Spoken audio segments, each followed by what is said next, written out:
Sun Sport, l'invité sport de la rédaction. 7h40, il est temps pour nous de recevoir l'invité de la rédaction. Ce matin, on parle de sport et plus spécifiquement de foot. Bonjour Jean-Baptiste. Bonjour Guillaume, et alors si certains agents de joueurs comme Mino Raiola, agent de Paul Pogba ou Jorge Mendes, le conseiller de Cristiano Ronaldo, défraient la chronique, certains se font plus discrets. C'est le cas de notre invité ce matin, Hervé Marchal, agent travaillant sur Nantes, mais dont le portefeuille va au-delà de la cité ligérienne. Bonjour Hervé Marchal. Bonjour.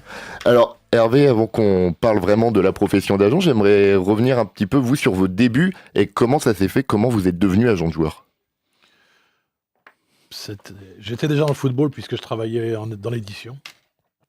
Et en sympathisant avec les joueurs de la belle époque de Nantes, je dirais des années 90 à 2000, il y a un joueur qui nous a mis sans le vouloir dans le métier, Stéphane Ziani pour ne pas le citer. Et c'est comme ça qu'avec mon associé, nous avons passé la licence et démarré le métier d'agent de joueur. Donc c'est comme ça que s'est fait les premiers contacts avec les joueurs et notamment les premiers contrats auxquels vous avez pu participer. Oui, on a commencé par des joueurs de CFA, de national. Mais je dirais que le plus dur, c'est pas d'avoir les joueurs, parce que c'est quand on a une démarche assez conviviale, c'est relativement facile. Mais c'est derrière pouvoir tenir ses promesses par rapport aux joueurs. Ça veut dire avoir les connexions dans les clubs pour pouvoir tenir ses promesses. C'est ça le plus important dans le métier. Justement, comment on fait pour avoir ces connexions dans les clubs et pouvoir être sûr de tenir les promesses qu'on fait aux joueurs, ne serait-ce que déjà quand on débute? Nous, l'apprentissage, ça a duré 4 ans pratiquement.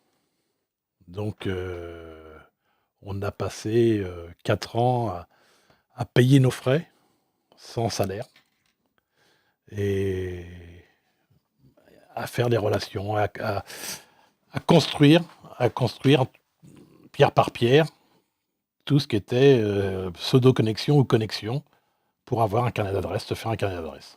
Vous parliez justement de 4 ans où sans avoir le moindre rentrée d'argent quand on débute le travail. Aujourd'hui, il y a beaucoup d'écoles qui essayent de former au métier de joueur. Alors, quel regard vous portez, vous, sur ces écoles et est-ce que c'est suffisant de passer par ces écoles pour devenir agent? Non, je pense pas. J'avais déjà été interrogé sur le problème des écoles. J'étais très très partagé et aujourd'hui je vois toujours pas les résultats des écoles. Au niveau succès, on n'a jamais les bonnes stats. Donc c'est très très faible et je pense que c'est pas une arnaque parce que ça a le mérite d'exister. Mais je pense que les résultats sont pas ceux qui étaient escomptés. Vous parliez tout à l'heure des relations avec les clubs pour pouvoir faire tenir vos promesses envers les joueurs. Aujourd'hui, on sait qu'en plus, l'agent doit aussi gérer tout ce qui est communication du joueur, que ce soit via la presse ou les réseaux sociaux. Est-ce qu'on peut dire que l'agent n'est plus seulement un conseiller juridique, mais est vraiment devenu une véritable nounou du joueur professionnel? Ça a toujours été, le joueur a toujours été un peu assisté. Le joueur, à partir du moment où il rentre dans un centre de formation, il vit pas son adolescence comme les autres. Il est déjà assisté par le centre de formation.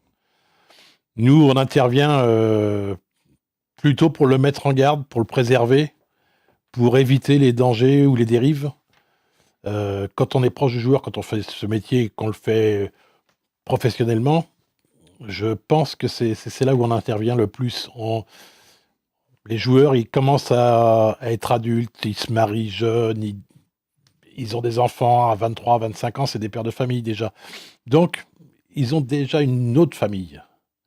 Nous, on intervient vraiment pour les guider, mais on n'est pas des nounous.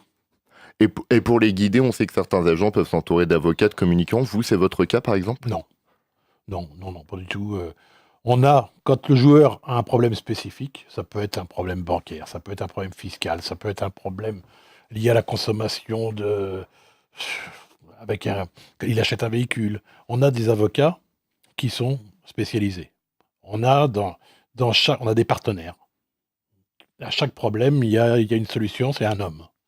Et ça passe par là, c'est souvent par des avocats, mais on a des fiscalistes, on a des avocats pour le système bancaire, voilà. Aujourd'hui, on a l'impression qu'il y a un nouvel univers qui gravite énormément autour des joueurs, c'est les proches, la famille.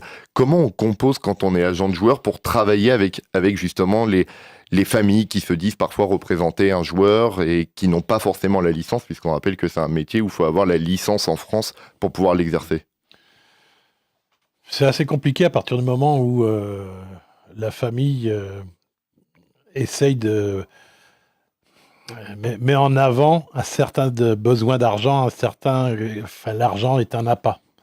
Donc c'est assez compliqué de travailler avec des familles quand c'est ce cas-là. Euh, Par ailleurs, quand l'argent n'est pas la première de première importance, c'est très très facile de travailler avec les familles. En général, les familles sont bien, c'est des relations vraiment de bons pères de famille. Et nous, on vient, voilà, on travaille vraiment la main dans la main avec la famille. Encore ce matin, j'ai appelé la maman d'un joueur pour lui expliquer que j'avais reçu des communications qui étaient, voilà, qui m'étonnaient un peu. Donc, faut toujours travailler quand on a la chance d'avoir une famille qui est en face et réceptive et qui veut tout pour le bonheur de son fils. On travaille avec eux la main dans la main. On parlait tout à l'heure comme quoi en France, faut une licence pour pouvoir exercer le métier d'agent sportif, ce qui n'est pas forcément le cas à l'international depuis la déréglementation organisée par la FIFA le 1er avril 2015. Comment on fait quand on est agent en France pour travailler à l'étranger? On peut, même avec la licence, travailler tranquillement, ne serait-ce qu'en Europe, et inversement, les agents européens peuvent travailler tranquillement en France, ou faut des dérogations, Alors, nous, principalement en France, on peut travailler n'importe où. La licence reste une licence FIFA et on peut travailler dans tous les pays du monde.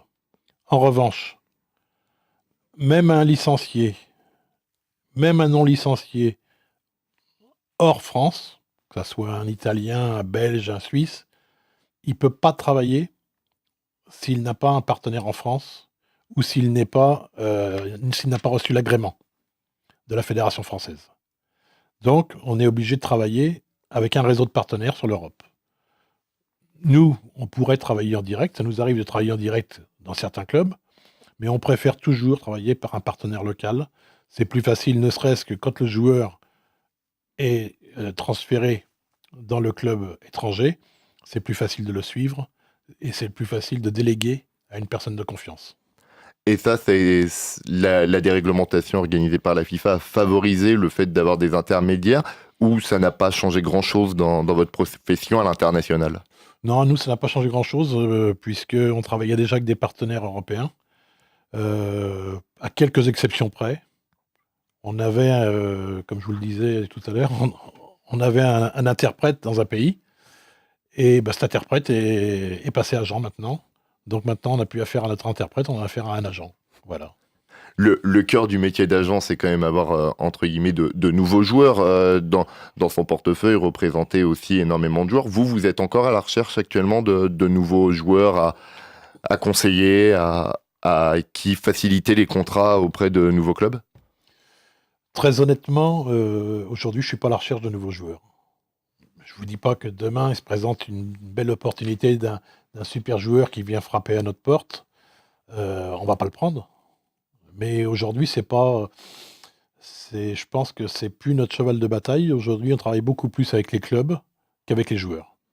Ça consiste en quoi, justement, travailler plus avec les clubs qu'avec les joueurs? C'est-à-dire que les clubs ont premièrement, en termes de recherche, ils ont des staffs pour le recrutement, mais on propose à ces staffs, tout au long de l'année, d'aller voir des joueurs dans tel pays pour leur recherche. Donc on leur propose, on vient en complément de leur staff. Et puis aussi, d'un autre côté, quand ils sont en sureffectif, là on intervient pour essayer de leur trouver des solutions pour sortir, prêter ou transférer ou libérer leurs joueurs en trouvant un nouveau club. On parlait d'agrandir quand même son portefeuille, mais aujourd'hui, pour un agent en moyenne, c'est vers quel âge qu'il faut se tourner pour essayer de trouver la pépite de demain? C'est des joueurs de 18-19 ans en fin de centre de formation, ou au contraire, c'est avant qu'ils intègrent les centres de formation, quand on voit par exemple que certains clubs anglais viennent démarcher à 10-11 ans déjà? Je suis. Ces chiffres-là, 18, 19 ans. Moi, j'ai eu plusieurs expériences. Et je dois avoir sur peut-être 50 joueurs. J'en ai 3 qui sont avec qui j'ai fait toute la carrière en les connaissant à 17-18 ans. Ça veut dire qu'aujourd'hui, un joueur n'hésite pas à changer d'agent régulièrement. Voilà.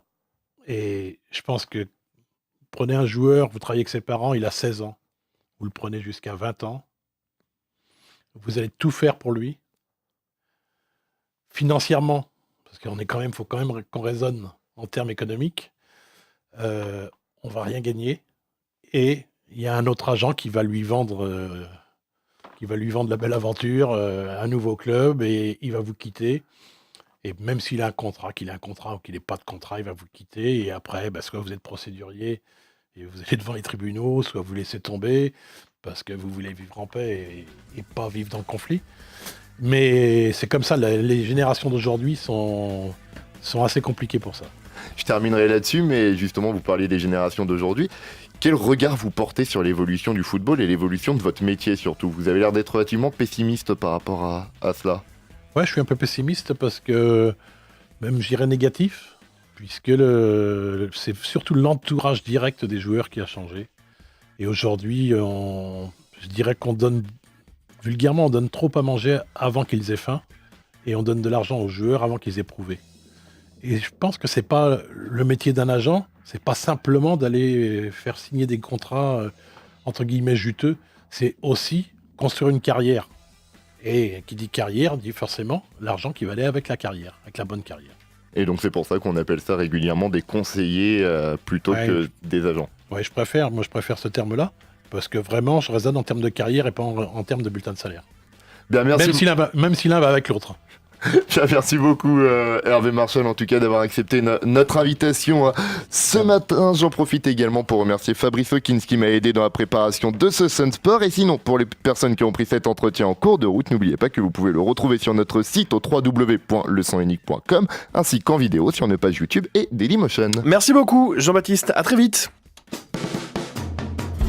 Le 6-9 de Sun.